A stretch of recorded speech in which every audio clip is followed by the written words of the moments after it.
মোদির দিল্লিগামী বিমানে আচমকা যান্ত্রিক ত্রুটি।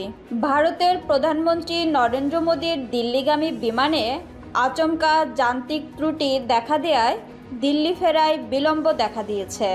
আজ শুক্রবার আচমকাই মোদির বিমানটি খারাপ হয়ে যায়। এ কারণে বিমানবন্দরে দীর্ঘক্ষণ অপেক্ষায় মোদি।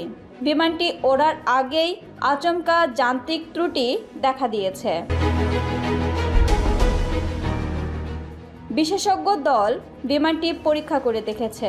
বিমানবন্দরের নিরাপত্তা ব্যবস্থা জোরদার করা হয়েছে। বিরসা মুন্ডার ১৫০তম জন্মবার্ষিকী উপলক্ষে শুক্রবারই ঝাড়খণ্ডে আসেন মোদি।